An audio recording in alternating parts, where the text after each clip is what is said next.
알츠하이머라는 병을 우리나라에서는 치매라고 부르죠. 근데 이 치매가 왜 생기느냐? 또 학자들의 연구에 의하면 이 치매가 생기는 이유는 사람들이 요즘 치맥을 많이 먹기 때문이라고 합니다. 아니면 치맥과 치매가 무슨 관련이 있는가? 치맥을 많이 먹다 보면 이것이 오래 가면은 이 치맥에서 기억이 떨어지면 그래서 치매가 걸린답니다. 여기서 기억인지 기억인지 치맥에서 기억이 떨어지는지 기억이 떨어지는지 하여튼 떨어져서 치매가 생긴다는 이런 넌센스 이야기가 있습니다. 이런 실패하면 살고 성공하면 죽는다. 뭘 두고 얘기하는 것이겠습니까? 자살이죠. 자살은 실패해야 살고 성공하면 그 큰일 날 일입니다. 우리는 때로 실패가 좋은 일일 수도 있고 때로는 이제 실패를 통해 더 많은 것들을 배울 수도 있게 되는 것을 보게 됩니다. 돈키호테의 작가 세르반테스, 그의 삶은 철저히 실패로 점철된 삶이었다고 합니다. 어렸을 때부터 가난한 가정에 태어났기 때문에 제대로 교육을 이제 받지 못했고 20대에 그 전쟁터에 나갔지만 왼팔을 다침으로 인해서 그는 장애자가 되었습니다. 그는 이제 28살 때 말레이 포로가 되어가지고 5년간 감옥에 갇히게 됐는데 4번이나 탈옥을 시도하다가 번번이 실패만 했다고 합니다. 그 38살 때는 처녀자 갈레테아라를 비롯한 여러 편의 희곡을 발표했지만 모두 다 실패했습니다.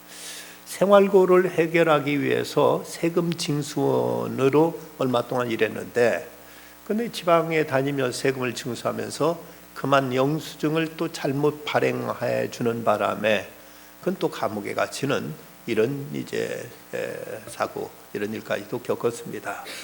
그러다 그가 감옥에 있었던 돈키호테가 공전의 히트를 치게 되고 이것이 많은 사람들에게 큰 공감과 감동을 가져다 준 이런 이제 글을 쓰게 되므로 그동안 모든 실패를 그는 이제 깨끗이 씻어낼 수 있었다고 이렇게 전해지고 있습니다.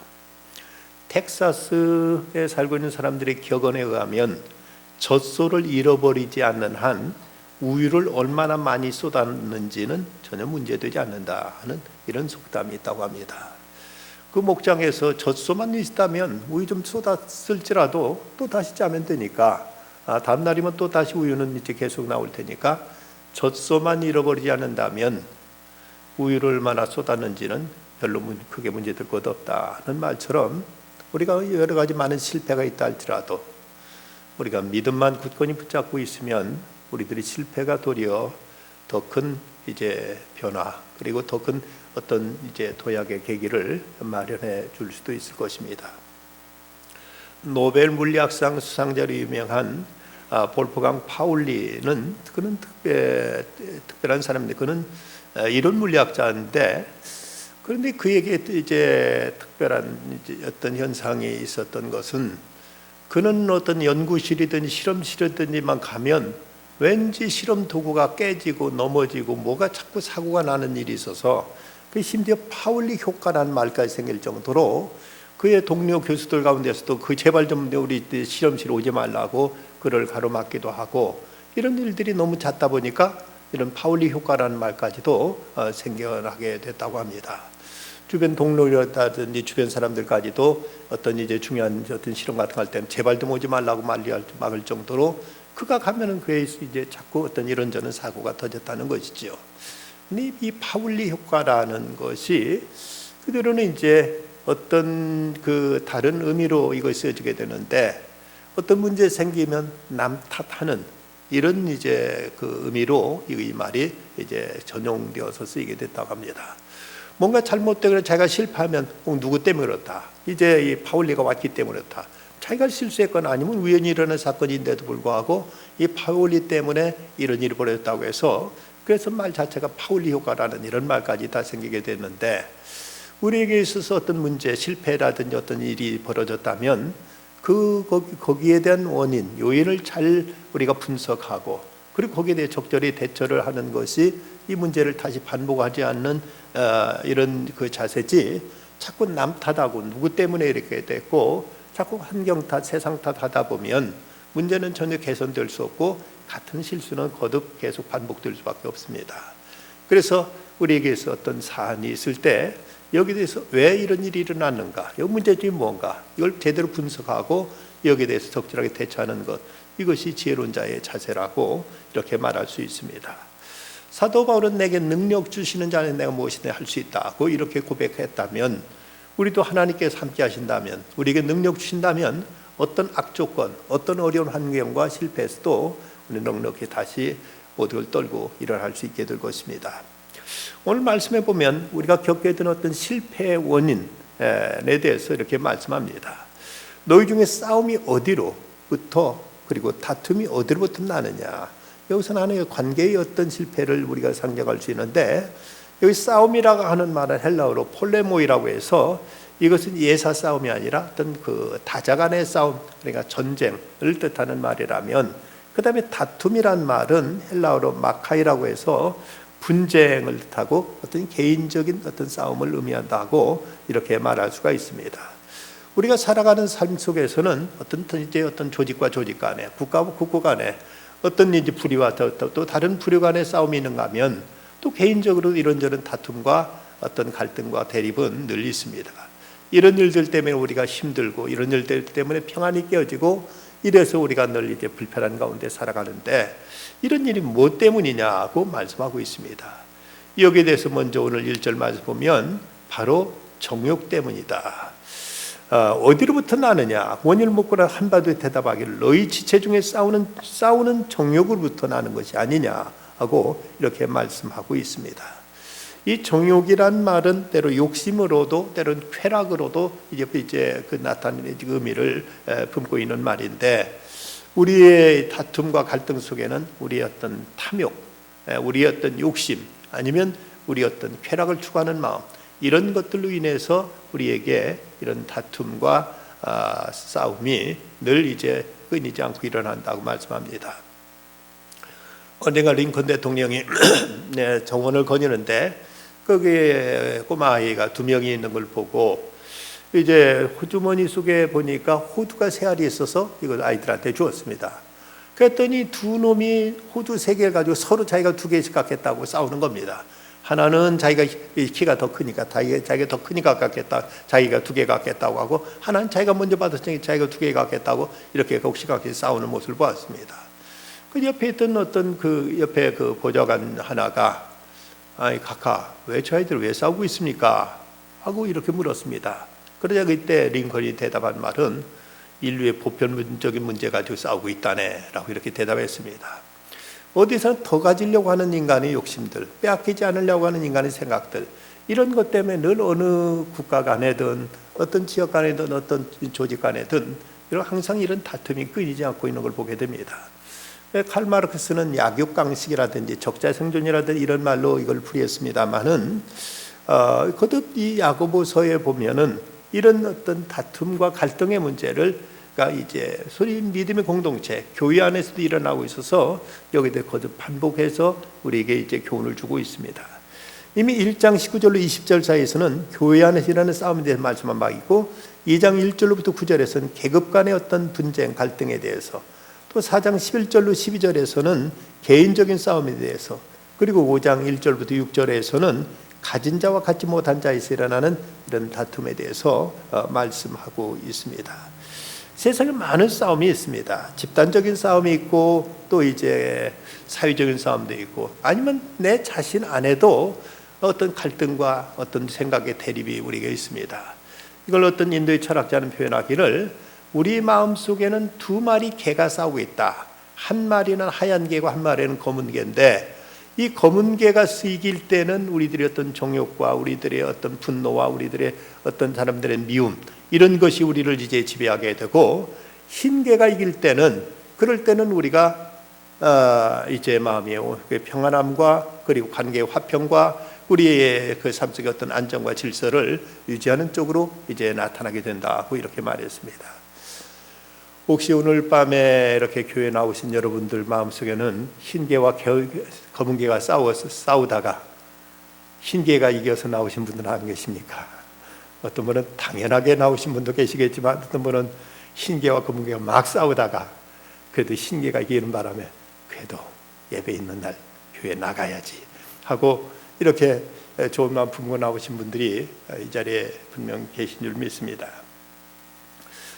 예수님은 형제간의 유산 문제로 싸우는 다가 예수님의 재판해 달라고 이렇게 정해놨던 그 사람에게 이제 삼가 모든 탐심을 물리치라 사람의 생명이 그 소유 넉넉한 데 있지 아니하니라고 이렇게 말씀하셨습니다.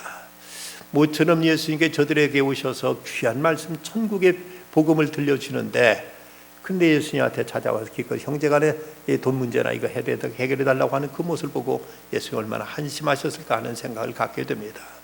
사람들이 이렇게 다툼과 갈등이 이제 가시지 않는 것은 사람마다 어떤 성향이 다르고 사람마다 어떤 기질이 달라서 이제 다투는 경우들도 많이 있습니다. 같은 온도인데도 어떤 사람은 춥다고 하고 어떤 사람은 덥다고 하죠. 같이 차를 타고 가도 어떤 사람은 아이고 덥다고 에어컨 틀어달라고 하고 어떤 사람은 이렇게 추운데 왜 에어컨을 틀느냐고 이제 성하고 어떤 분은 부부간에도 추워서 옷 이불 덮으면 왜 이렇게 이불 덮느냐고 그것도 차는 사람이 있어서 그 부부간에도 한 침대에 같이 못 잔다는 이런 얘기도 이제 종종 듣곤 합니다. 이렇게 사람마다 체질 또 기질 사람마다 성향이 다르다 보니까 늘 이 땅의 갈등과 대립이 끊이지 않는데 이럴 때 내 탐욕 내 어떤 자기 주장과 자기 편의 이걸 내려놓고 우리가 나부터 먼저 양보하고 보면 그런 면에 그런 데서 또 조화가 이루어지고 그런 면에서 그런 데서 이제 화평이 이루어지게 되고 이런 데 갈등과 대립이 이런 데서 이제 사라지게 되는 것입니다. 우리들이 참으로 어떤 환경만 가지고 우리가 이제 생각하자 보면 환경은 어느 때든지 항상 우리에게 우호적인 것만은 아닙니다. 어느 때는 우리에게 여러 가지 이런저런 악조건이 생길 수도 있고 우리에게 많은 어려움을 가져다 줄 수도 있지만 이럴 때도 우리가 어떤 전천후적인 믿음 이전엔 비행기가 날아갈 때 날씨가 좋아야만 그 비행기가 될 수 있었는데 요즘 비행기는 웬만하면 다 전천후지요. 비가 오든지 웬만하면 바람이 불든지 웬만하면 비행기가 날아가는데 문제가 없는데 우리 마음도 이렇게 여유를 가지고 우리가 모든 것을 포용하고 모든 것을 우리가 수용하고자 하는 자세로만 우리가 나선다면 많은 문제들은 저절로 이것은 다 해결될 수 있고 극복될 수 있고 해소될 수 있는데 딱 조그만 자기의 어떤 기준 이것대로만 돼야 된다고 고집하다 보면 매사에 부딪히게 되고 모든 일에 항상 걸림과 다툼이 항상 끊이지 않게 됩니다. 그래서 바로 이 모든 다툼이 바로 이제 바로 너희 지체 중에 서로 싸우는 정욕으로부터 나는 것이 아니냐고 이렇게 말씀하고 있습니다. 우리에게 지혜를 가르쳐주는 이소부화 가운데 보면 파리와 불납 이야기가 있습니다. 파리가 그 꿀단지를 보고 그 꿀을 이제 찍어 먹으려고 다가가서 그 꿀을 이제 찍어 먹다가 그만 그 날개가 꿀단지 꿀에 딱 붙어버렸습니다. 그러니까 아무리 퍼덕여도 이제 거기서 벗어나지 못하고 계속 거기서 안간힘을 쓰는 겁니다. 이 모습을 보고 불나비가 이런 멍청이 같으니라고 얼마나 욕심이 있으면은 그 꿀단지로 다 파고드냐? 너 그러다가 너 완전히 거기서 이제 너 빠져나오지도 못하고 너는 죽었다 하고 이렇게 그한테 힐난하고 남을 했습니다. 근데 그날 저녁 때가 되자 이제 그 집에 촛불 하나 켜놨습니다. 보이지 않는 곳에 촛불이 켜놓으니까 이제 바람에 저 불꽃이 나부끼는 모습이 그토록 아름다울 수가 없어서 이 불나비가 그거 홀홀 나가지고는 그 불수로 푹 뛰어들었습니다. 호로록 날개가 타버리고 그 불길에 되어서 죽고 말았습니다. 그 모습을 보고 아직도 살아있던 이 파리가 멍청한 지가 더 멍청하구나. 나는 아직은 나는 이제 그래도 지금까지 버티고 있는 너는 그냥 불로 무조건 뛰어들었다가 너는 그렇게 이제 단번에 그를 죽는 그 어리석은 모습이 어디 있느냐고 이렇게 나무랐다는 것이죠. 사람들이 이런 어떤 이제 유혹들, 이런 어떤 쾌락들, 또 이런 어떤 탐욕들 이것에 의해서 스스로 자신을 멸망시키고 다른 사람과의 관계를 이제 싸움과 다툼으로 몰아가는 이런 인간의 어리석음을 이솝은 이런 우화를 통해서 꼬집었습니다. 어떤 시인은 이런 말을 했습니다. 10살의 캔디에, 20살의 연애, 30살의 쾌락에, 40살의 야심에, 50살의 탐욕에 넘어가지 않을 자가 누가 있으리요. 우리는 나이에 따라서 우리를 유혹하는 많은 것들이 있습니다. 이런 유혹이 있다는 것 사실을 우리가 인정하고, 그럼에도 불구하고 우리가 이런 것으로 자신을 절제할 수 있는 이런 평정심, 이런 안정된 마음, 이런 이제 절제하는 자세가 있을 때 우리는 이런 싸움과 다툼으로부터 우리는 이제 자유할 수 있음을 말씀하고 있습니다. 또 하나 우리가 실패하지 않는 이유에 대해서는 오늘 2절 말씀은 또 이렇게 말씀합니다. 너희는 욕심을 내어도 얻지 못하여 살인하며 시기하여도 능히 취하지 못함으로 다투고 싸우는도다. 너희가 얻지 못하면 구하지 아니하기 때문이요. 우리가 어떤 일을 하다가 실패했다면 그 이유를 찾고 어떤 외부에서 찾고 다른 환경에서 찾고 이걸 어떤 우리의 어떤 그 자본에서 찾고 어떤 기술에서 찾고 합니다만은, 그러나 오늘 성경에 말씀하시는 대로 우리에게 실패한 이유가 있다면 그건 기도하지 않았기 때문이라고 말씀하고 있습니다. 이것이 신앙인의 진실이요 겸손이요 이것이 바른 자세라고 말할 수 있습니다. 우리가 지금까지 어떤 일을 나름대로 애쓰고 노력하고 수고했는데 이루어지지 않았다. 여러분 그 무엇 때문이라고 말씀하시겠습니까? 제가 아는 선배 목사님 중에서 참 어렵게 목회하시는 분을 보고 그 다른 목사님, 제가 아는 선배 목사님이 얘기 끝에 왜 저렇게 힘들게만 일하시는가 하다가 한마디 그분 입에서 나왔던 얘기가 기도하지 않아서다 라고 이렇게 한마디로 얘기하는 소리를 듣고 저는 솔직히 공감이 갔습니다. 물론 뭐 성공했다고 다 무조건 기도요, 실패했다고 다 기도 아니었다고 이렇게 했던 이분법적으로 단순하게 말한다는 것은 조심스러울 수 있습니다만은 간절함, 하나님께 정말로 자기 목숨을 내걸고 매달리는 그런 모습이 그분의 삶 속에서, 그분이 참 재주도 많은 분이고 여러 가지 많은 다양한 예술적인 감각도 참 뛰어난 분인데, 그러다 보니까 목회에 전념하지 않고 정말 하나님께 자기 목숨을 내걸고 매달리지 않다 보니까 늘 항상 좀 하다 그만두고 좀 하다 또 다른 데 옮겼다가 또 다시 시작했다 또 그만두고 늘 하는 모습을 보면서 그분을 잘 아는 목사님이 대답한 얘기가 기도하지 않아서라고 이렇게 얘기하는 소리를 들었습니다. 우리는 우리에게 있어서 다른 어떤 것보다도 내가 어떤 일에 실패했다면 그 원인을 다른 데서 찾기보다는 내가 정말 이 문제를 놓고 얼마나 하나님의 간절히 매달렸는가, 얼마나 내가 하나님 앞에 이 문제를 진지하게 정말 내 목숨을 걸듯이 하나님께 간절히 부르짖었는가를 우리가 돌아볼 수 있어야 될 것입니다. 한 실패해가지고 좌절한 젊은이한테 이 젊은이가 큰 선생을 찾아가서 자기 운명을 탓하면서 온 세상에 도둑놈 소굴이라고 이렇게 불만을 터뜨렸습니다. 이렇게 한탄하자 이 선생님이 마룻바닥을 내리치면서 호통칩니다. 야, 이 도둑놈 물러가라 하고 저를 버럭 지르니까 이 젊은이가 자기가 지금까지 이렇게 많은 사람한테 당하고 속고 다른 사람한테 사기 당하고 해서 자기가 분하고 속상해서 왔는데, 이제 그래도 자기가 좀 존경한다고 찾아왔더니 이 선생님이 이 도둑놈 물러가라고 하는 소리 듣고, 아니 선생님 무슨 말씀입니까? 하고 이렇게 속상하다 섭섭한다 이렇게 물었습니다. 그저 선생님이 이렇게 얘기하더랍니다. 세상 도둑놈 가운데 큰 도둑놈은 씨를 뿌리지 않고 열매를 먹기를 바라는 것 도둑놈이고, 인내하지 않고 성공의 기쁨을 누리기를 바라는 놈이고, 기도하지 않고 얻기를 바라는 놈이 아니냐, 내가 바로 이런 놈 아니냐 하고 이렇게 호통을 쳤다고 합니다. 씨를 뿌리지 않고 열매를 거두려고 하는 것, 또 인내하지 않고 성공하려고 하는 것, 기도하지 않고 그리고 얻기를 바라는 자세, 이것이 세상의 3대 도둑이라고 이 스승은 이렇게 말했다고 합니다. 너희가 얻지 못하면 구하지 아니하기 때문이다. 성공하지 못한 것이 다른 데서 이유를 찾기에 앞서서 적어도 신앙인이라면 기도 문제부터 먼저 점검해야만 됩니다. 내가 진정 하나님 앞에 얼마나 겸손하게, 얼마나 하나님 앞에 간절하게, 얼마나 내가 진지하게, 내가 얼마나 뜨겁게 하나님께 이 문제를 가지고 하나님께 기도했는가를 먼저 우리가 물어야 될 것입니다. 스펄전 목사님은 이런 말을 했습니다. 기도하지 않고 성공했으면 성공한 그것 때문에 망하게 될 것이다. 위험한, 참 무서운 얘기죠. 기도하지 않고 성공했으면 성공한 그것 때문에 도리어 망할 것이다. 또 기도의 성자라고 말한 이엠 바운즈는 기도의 실패자는 생활의 실패자다는 말까지도 했습니다. 적어도 우리 그리스도인에게는 무엇보다도 기도의 승리자, 기도에 있어서 우리는 진정 하나님과 막힘없는 이 기도 속에서 우리들 신앙을 지켜가야 될 것입니다. 유기성 목사님 쓴 책 가운데 보면 내 안에 계신 예수님과의 행복한 동행이라는 책에서 그런 얘기를 하고 있습니다.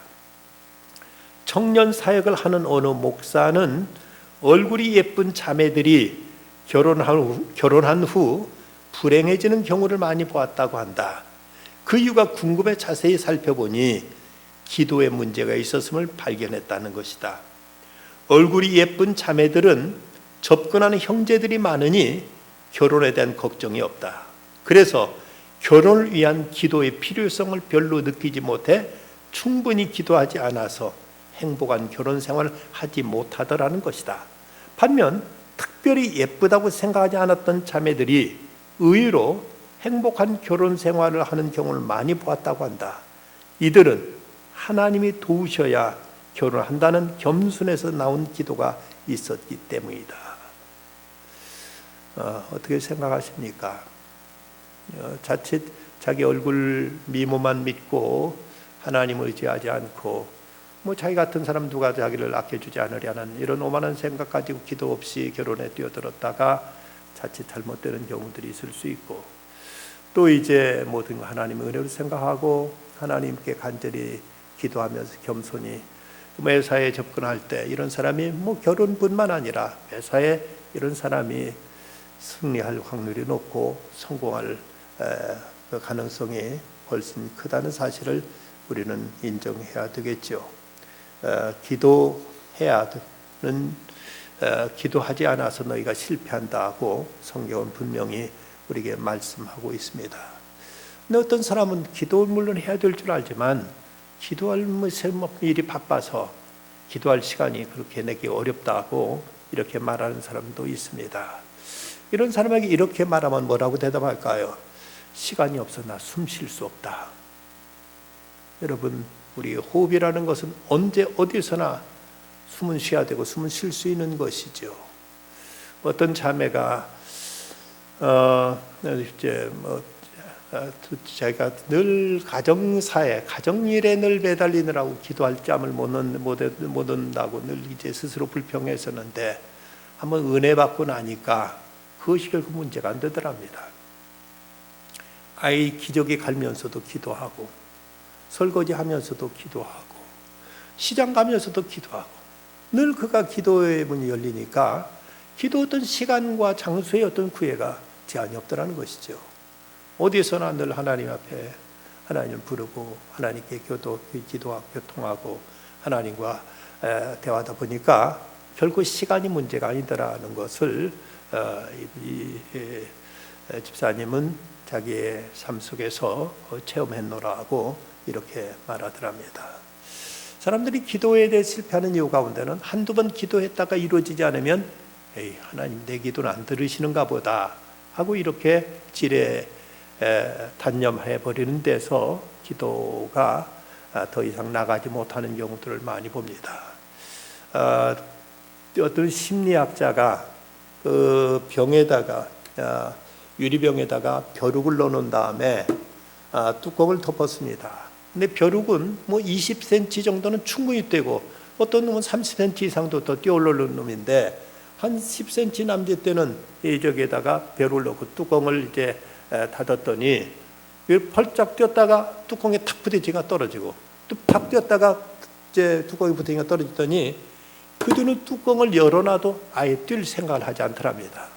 자기는 뛰어봤자 부딪힌다, 뛰어왔지 안 된다 하는 생각 속에서 뚜껑을 열어놨는데도 불구하고 이 벼룩이 더 이상 뛰지를 않더라는 것이죠. 이처럼 사람 우리가 하나님 앞에 한두 번 기도했다가 그 기도가 바로 응답되지 않는다고 해서 쉽게 지레 기도를 포기하고 하나님 앞에 더 이상 구하지 않는 이런 모습이 우리에게 있지 않은지 우리 자신을 돌아봐야 될 것입니다. 근데 예수님은 우리에게 뭐라고 말씀하셨습니까? 예수님께서 우리에게 이제 기도에 가르쳐 주신 말씀, 구하라 그리하면 너에게 주실 것이요, 찾으라 그럼 너희가 찾을 것이요, 문을 두드리라 그럼 너에게 열릴 것이라고 말씀하셨습니다. 구하여서 안 되면 찾아야 되고, 찾아서 안 되면 더 가서 막 문을 두드리서라도 이제 응답될 때까지 하나님께 매달리라고 말씀하고 있다면, 우리 기도가 한두 번에 하나님께서 응답하지 않으셨다고 그대로 쉽게 포기하거나 단념하는 것은 매우 어리석은 생각이요 잘못된 태도일 수밖에 없습니다. 다음 세 번째는 이제 바르게 기도하라고 말씀하십니다. 3절 말씀, 구하여도 받지 못하면 정욕으로 쓰려고 잘못 구하기 때문이라. 우리 나름대로 기도했는데 그런데 이루어지지 않는다면 내 기도 자세가, 기도 방법이 뭔가 문제가 있지 않는가 하고 우리 자신을 돌아보라는 것입니다. 기도했어요. 그런데도 안 되던데요. 응답이 없는데요. 하고 우리가 이렇게 핑계댑니다만은, 여기서 이제 말씀하고 있는 걸 보면 기도하는 자세에 있어서 우리가 정욕으로 쓰려고 잘못 구하는 것 아니냐 하고 말씀합니다. 정욕이 무엇인가 하면 육체적이고 세속적인 욕망, 또는 자기만 생각하는 이기적인 마음, 또 그리고 현재만 생각하는, 내를 내다보지 말고 현재만 생각하는 이런 마음이 바로 이제 정욕으로 구하는 마음이라는 사실이지요. 부모가, 어린아이가 자식의 부모에게 위험한 칼을 달라고 할 때 무조건 줄 수는 없는 것이죠. 또 그것이 주었을 때 본인에게나 다른 사람이 피해가 될 것이라면 부모는 함부로 주질 않습니다. 그렇듯이 우리가 기도할 때 이것이 진정 하나님 앞에 합당한 기도인지를 물어야 될 것입니다. 성경에 보면 기도에 대한 교훈들이 여러 가지가 나와 있는데, 정리해 보면 첫 번째, 잘하는 기도란 하나님 중심의 기도인 것을 말씀합니다. 주기도문을 통해서도 하늘에 계신 우리 아버지여 이름이 거룩히 여김 받으시오며 하나님 나라가 임하옵시며 뜻이 하늘에서 것 같이 땅에서 이루어지게 하소서 하고, 이렇게 보면 예수님이 가르친 기도도 먼저 하나님 중심의 기도인 것을 우리가 알 수 있습니다. 솔로몬의 기도, 솔로몬은 그 왕이 되자 기본산당에 가서 일천번제를 드렸을 때, 그때 하나님께로부터 너는 구하라, 내가 내게 무엇을 줄고 하는 그 말씀을 들었을 때, 그때 종에게 지혜로운 마음을 주셔서 이 백성을 잘 다스리게 해주십시오 라고 이렇게 구합니다. 그 기도가 하나님 마음에 들어쳐서 하나님 마음에 합한지라 하나님께 그에 전무후무한 지혜를 주셨고 그가 구하지 않은 부귀와 영화까지도 주셨다고 성경은 말씀하고 있습니다. 그 기도 내용이 하나님 마음에 흡족했던 것이죠. 그것이 자기의 어떤 정욕적인 기도, 자기의 욕심과 자기 자신만을 위한 기도가 아니라 하나님께 맡겨주신 그 사명, 왕으로서 이 백성을 어떻게 잘 다스릴 것인가, 이걸 위해서 하나님 지혜를 주십시오 라고 했던 그 모습이 하나님 마음에 너무나 흡족하셨기 때문에 하나님께서는 솔로몬이 구하지 않은 부귀와 영화까지도 주셨다고 말씀하고 있습니다. 또한 우리가 기도하면서 하나님의 뜻을 묻고 그 뜻을 따라 구할 줄 알아야 됩니다. 하나님의 뜻이 어디에 있습니까? 하나님 원하시는 건 무엇입니까? 하고 우리가 하나님의 뜻을 쫓아서 구할 줄 아는 이런 자세가 필요한 것입니다.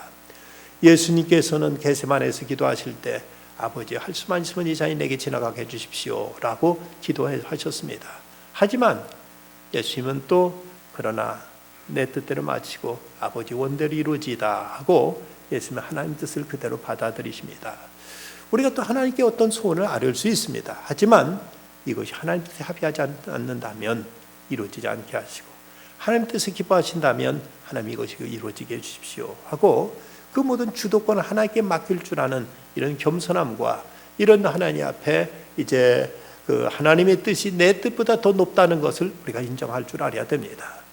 내 생각은 지금 이것이 딱 내게 가장 좋은 것 같지만 먼 앞날을 내다보시는 하나님 입장에 보면 이것이 우리에게 해로운 일이 될 수도 있고 이것이 우리에게 크게 우리를 실족시킬 수 있는 이런 일이 될 수도 있기 때문에 하나님의 뜻을 묻고 하나님의 뜻을 따라 구할 줄 아는 이런 자세가 우리에게 필요한 것이지요.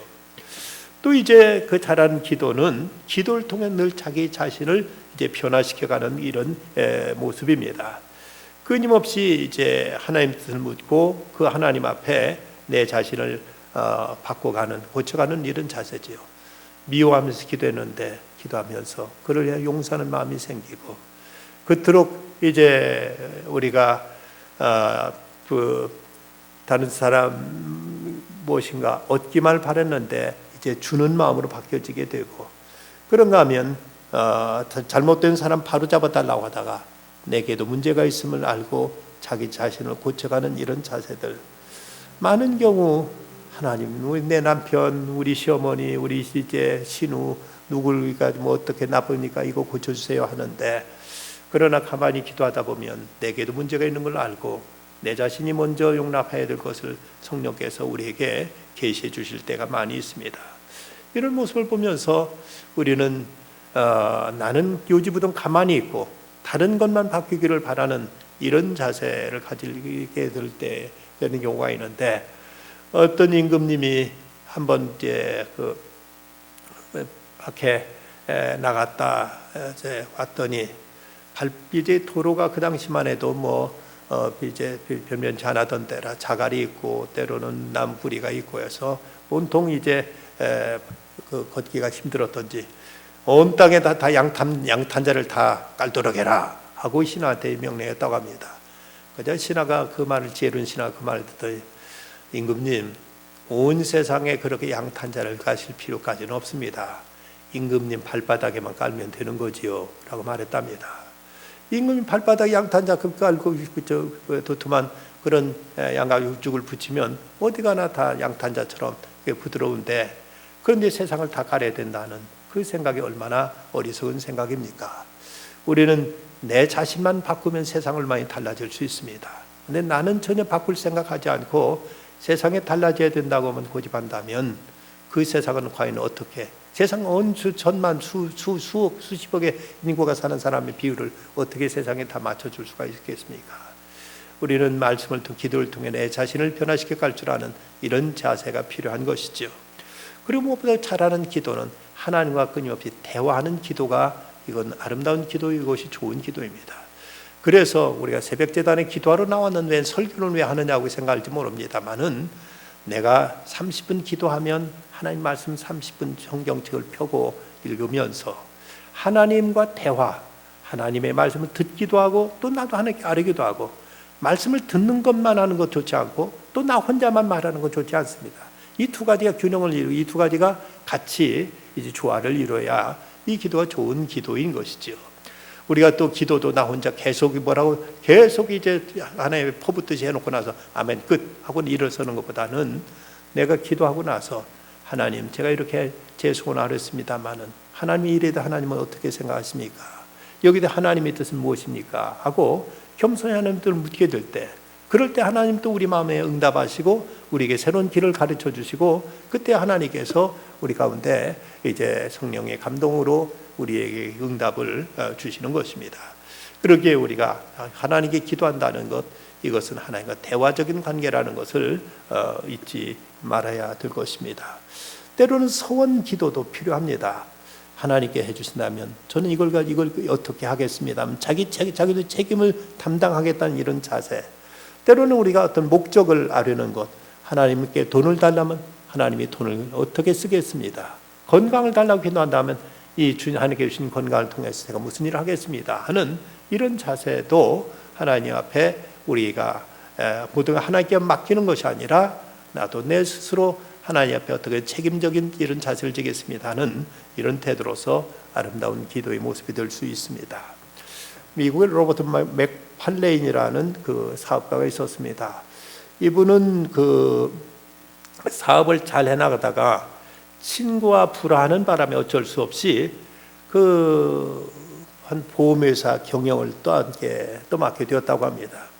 그런데 그 보험회사를 떠맡고 나서 무려 3년 동안이나 날마다 어떤 그 경영 위기 속에서, 날마다 부도의 위기 속에서 늘 이제 정신없이 뛰어다녀만 했습니다. 그 무렵 그는 아내와 그 아내 친구들의 기도에 힘입어서 예수님을 영접하게 됐습니다.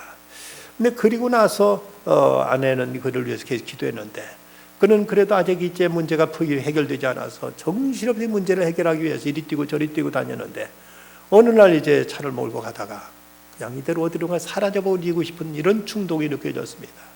그 답답한 마음에 하나님 어찌해야 됩니까? 하고 이제 하나님 앞에서 부르짖는데, 차를 길가에 멈춰 세우라는 이런 이제 음성이 들려옵니다.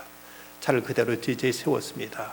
그리고 나서 하나님 앞에 세웠을 이제 하나님께서 이제 말씀한 차를 세웠더니, 그때 마치 누가 옆에서 그의 귀에다 대고 말하는 듯이 이런 음성이 들려옵니다. 내 아들 예수는 내가 알지 못하는 긴장 속에 살아왔다. 그런 긴장이 찾아올 때마다 내 아들은 나를 찾았다. 너도 똑같이 하면 된다 하는 그 음성이었습니다. 그는 운전대를 부여잡고 한없이 흐느껴 울었습니다. 그리고는 이제 차를 몰아 사무실로 돌아왔습니다. 그랬더니 아직 해결되지 않은 국지관 문제가 20건도 넘었는데, 그런데 가장 중요한 문제들은 그날 모두 다 해결되었습니다.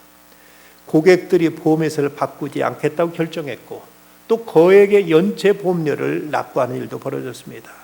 그리고 회사 내 의견 불일치도 다 해소됐습니다.